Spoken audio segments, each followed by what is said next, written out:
Good morning, good days, and good evening. I'm the Hopfot, and welcome back to Banished. Alright, so we're moving on to the second tutorial now. Hopefully this doesn't take too long, because I haven't got too much time to record tonight. But we're moving on to the survival tutorial now. So we're going to learn to build buildings that produce goods that can help increase chances of survival, such as blacksmiths, tailors, and foresters. I've been a little bit lack in getting back to this game, I do apologise, but we're back here now, which is good. I do want to really get through these tutorials so that we can get into the actual game itself. I do really want to give this game a really good whirly bird. The town grows additional specialised buildings can help make survival easier. In this tutorial, you'll build work areas for blacksmiths, tailors, herbalists, and foresters. First, place a blacksmith. A blacksmith is used to make tools for the citizens to work with. Okay, so blacksmith. What was it? T and R, wasn't it? Yeah. So pop that right there. Okay. And we're using paths now from the looks of it. Let's speed this up. Place a tailor. Tailor's used to make warm clothes for citizens. Alright. We want a tailor. And we're going to pop him there. Now place a herbalist. The herbalist gathers herbs and provides health benefits to citizens. Okay. So place that one there. What's this building? No, you're not going to tell me. Finally place a forester's lodge. Forester's lodge is used to plant new saplings and cut down mature trees. Okay, so he both plants and cuts down. Okay. So he's both a lumberjack and a planter, which is cool. That's a little different from the Settler series. Because in the Settler series, you'd place a forester and a lumberjack, a woodcutter. Woodcutter would go out, he'd cut down the wood, and the forester would go out and plant new trees. So you'd kind of have to try and balance, say, two foresters with one lumberjack. Now the building's in place, you can assign workers to each building. Select the professions by pressing that or 4, so yep. Assign one blacksmith for both in the up arrow next to the profession by type or by typing in the edit box. Or by typing in the edit box. Oh, right, okay, so I can type 1 in there. One tailor, one herbalist. Assign 3 foresters by pressing the up arrow. Okay, 1, 2, 3. Okay.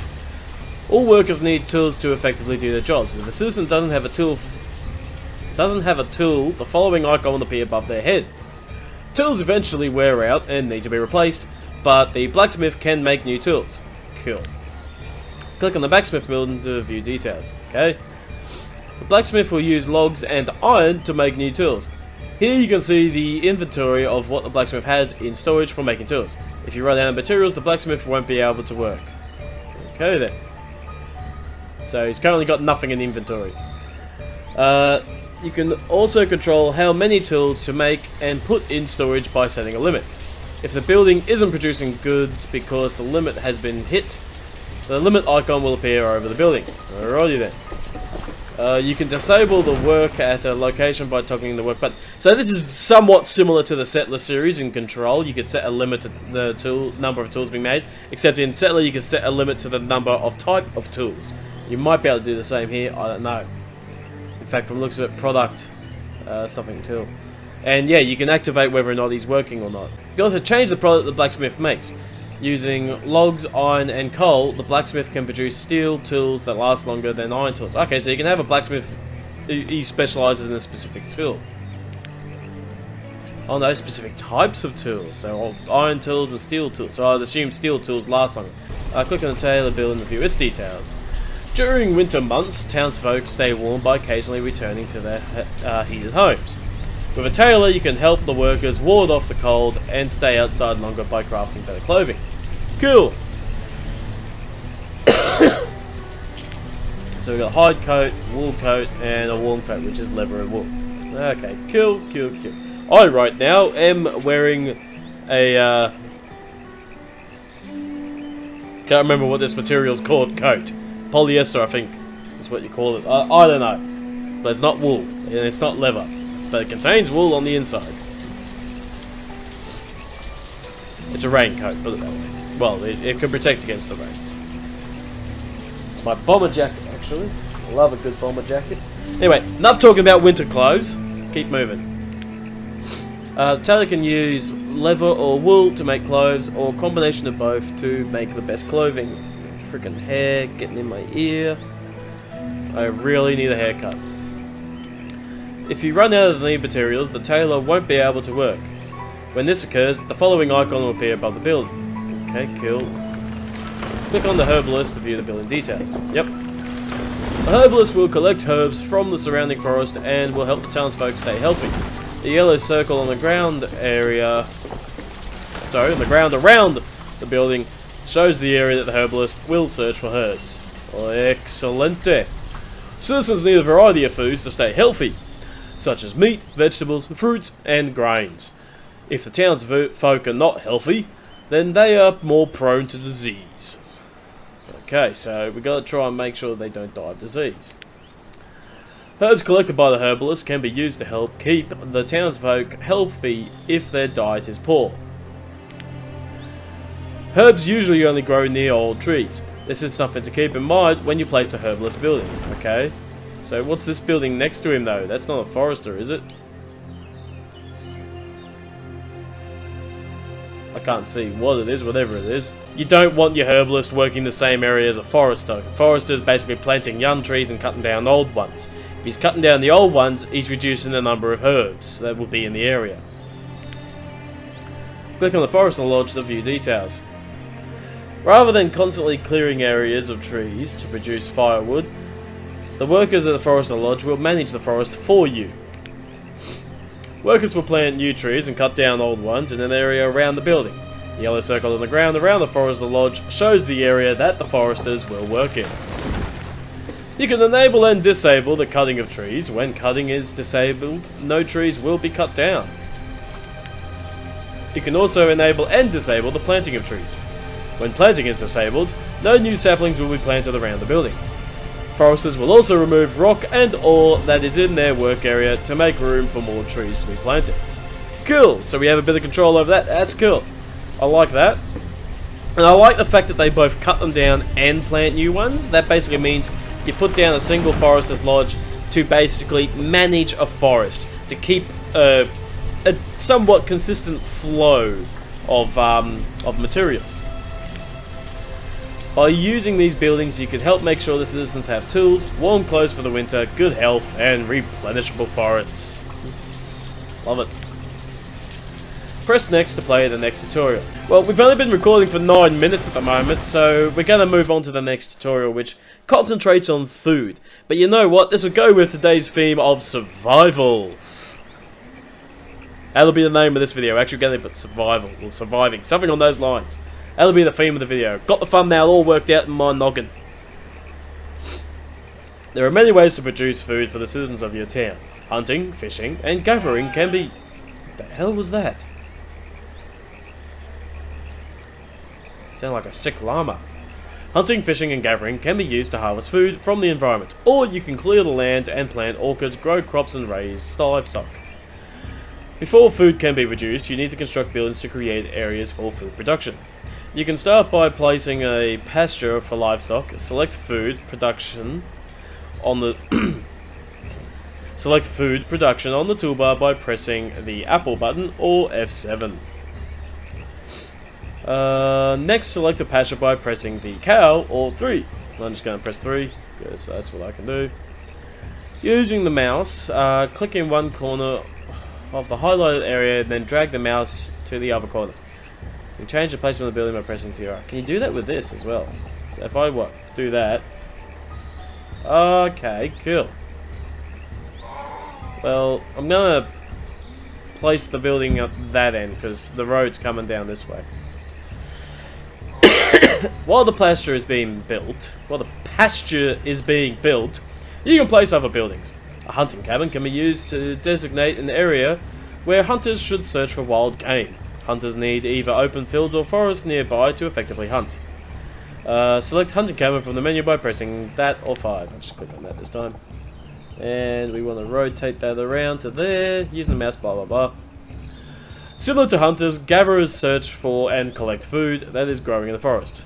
And select the gatherer's hut. Alright, we'll put that there. So they're literally just facing each other right now. Farmers can work in the field and grow crops. To place one, select crop field from the menu and press, what is that, like a wheat thing, or one. Click and drag.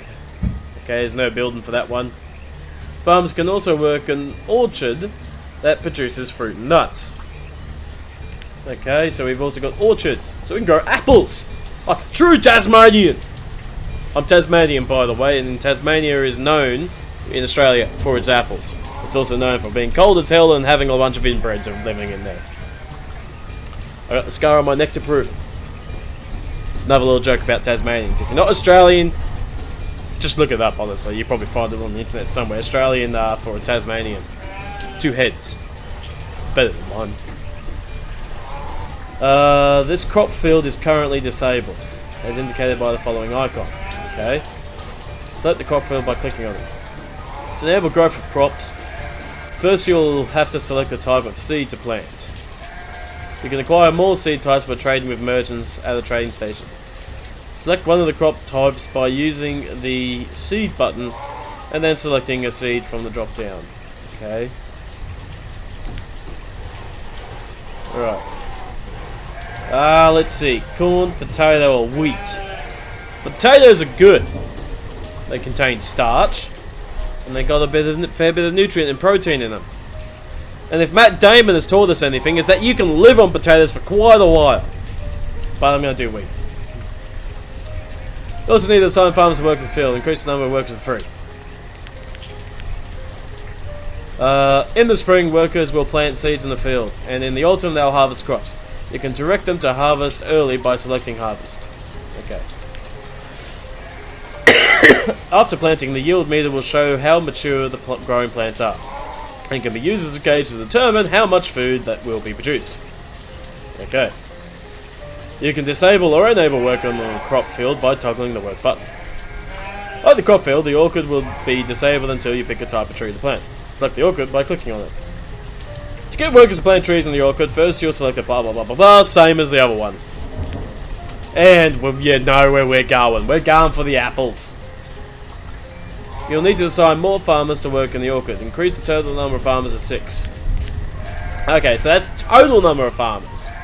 So I need 3 farmers for here, 3 farmers for down here. Sorry, 3 farmers for here, 3 farmers for down here. Which, yeah, total of 6. So I have to assign 6 workers in total. That's interesting, and it totals the workers. This isn't the number of workers working here. This is the number of workers in total. This is the number of workers on this field. The farmers will plant trees and they will grow over time. It may take several years for the trees to produce. Just keep a lookout for them bloody Tasmanian devils. They'll eat anything, the buggers. If you don't get the quote, go check out Young Einstein. Love that movie. Yahoo Serious. Normally farmers will harvest all them, blah blah blah, direct early to harvest button. Okay. You can cut down all the trees in the orchard for wood, or when you want to produce a different type of fruit. Oh, that's cool. So orchids have sort of a double purpose there. Awesome. So if you want to change the type of fruit on them, cut everything down, you get wood, and then you change what's being grown. Disable or enable work, toggling the work button. Yield meter, cool. Select pasture by clicking on it. Enable the pasture. We gotta select the first thing. The only thing we can do is sheep. We're doing sheep. You need to assign some herdsmen to work in the pasture. Without the herdsmen, the animals will not stay healthy enough to reproduce efficiently. We need 2 herders. If you want to move all the animals from this pasture into another pasture, and click the empty button to do this. You'll have to create another pasture that can hold all the animals. Okay, cool. If you want to split the herd in order to increase the number of animals, you can press the split button. To do this, you'll have to have space in another pastures that can hold the animals. So for these 2 commands, you have to have another pasture to hold the animals. So this one, you empty out the pasture, sending them off to another empty pasture. And this one, you split them, taking animals from this pasture, putting them in another one. So if, say, later on, I want to increase the number of sheep that I have, I build another pasture, and I split the herd. I take half of the sheep from this one, and we go ahead and place them in the other one. We can disable and enable the work of the pasture, blah blah blah blah blah. If there are too many animals in the pasture, the herdsman will slaughter them for meat. I see, yes. You can control how many animals are kept in the pasture by changing them out of the slider.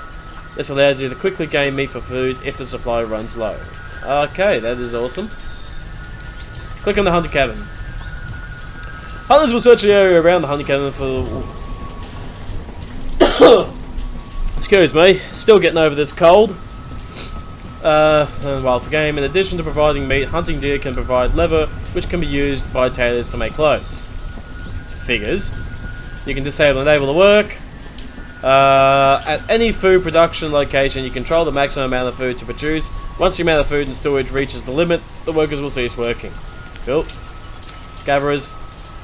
Gatherers will search the area around the building for food that grows in the forest.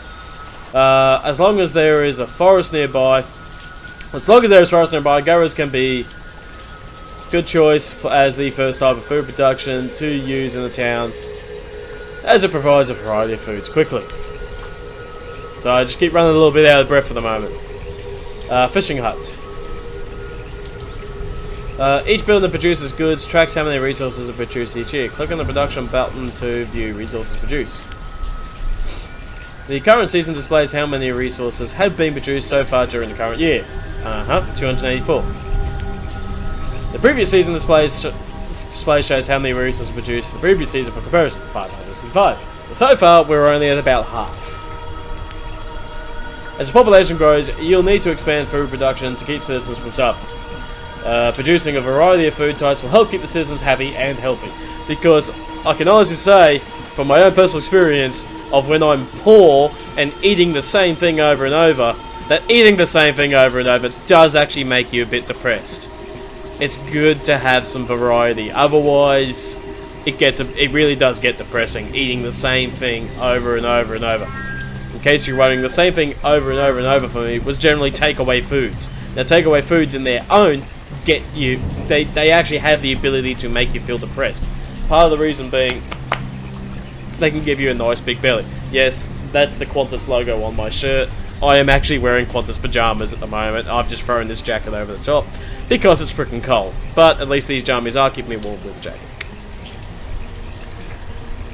But yeah, I was living too much off basically takeaway foods for a while. I started getting depressed, partly because I was putting on weight, secondly because I was just eating the same thing over and over. And then there was also other times where I've been cooking, but I would cook the same meal every single time, and same thing again. After about a few weeks of doing the same thing over and over, it starts getting depressing, and I just don't want it anymore. I don't want this food anymore. And again, same thing happens, you know, even if I'm doing, say, things like Light and Easy, the Weight Watchers, and, well, not Weight Watchers, but Light and Easy, and all that sort of stuff, you know, the help lose weight sort of program foods things. I tried that for a while even. Same thing again. Although there's variety in the food, the texture of the food, the flavours, the tastes, all that stuff. Sorry, I just realised the door's open.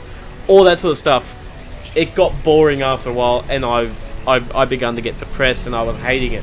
So now, these days, I constantly change what I'm doing. I'm sort of alternating at the moment back and forth between lamb chops and chicken parmigiana, because I can make both of them easily enough, but I'm constantly changing the sides that go with them. Although a lot of the time I'm having eggs, I'm having chips, I'm having potato jams, I'm having some scallops. You know, it's all potato, same flavour, but it's different. It's a bit more fun each time. I love potato jams, they're fun. I love crinkle cut chips, they're fun. I love potato scallops, they're fun. But they all have a different texture about them. Each one is different. It is all a lot of fats and all that sort of stuff, but I'm getting a bit more exercise now. I'm losing the weight again. It's not, you know, just the same foods over and over and over. It's actually quite good. But anyway, back to the game. As I suspected, we've come to the end. Press next to play the next tutorial. It focuses on trade with merchants. So I'm just going to hit quit this time. We're going to have a quick look, see how many more tutorials we've got, because it's possible the next one will be the last tutorial, and that'll be trade. So we're not going to do that one this time round. I kind of feel like I probably should, given we've only been recording now for 21 minutes. But we're going to do that one in the next round, and then immediately after we've done that one, we're going straight into the game. We're going to start up a new city and all that sort of stuff. And we're going to see how far I can survive for. I've seen a few people, they haven't really survived for very long in this game. I'm hoping to do a bit better, but we'll have to wait and see. So, this has been a very quick run-through of 2 of the tutorials, survival and food production. I hope you've enjoyed this video. If you have, please go ahead and hit the like button down below. Don't hit it. You know, I don't want you to break your screens or anything. Just, you know, click on it with that mouse. Just a nice good left click. That's all she needs. Go ahead, click like. Hit it, click it. And if you haven't already, hit subscribe as well. Go on, do it. Do it now. Go on. I dare you. And I'll see you in the next video. Peace.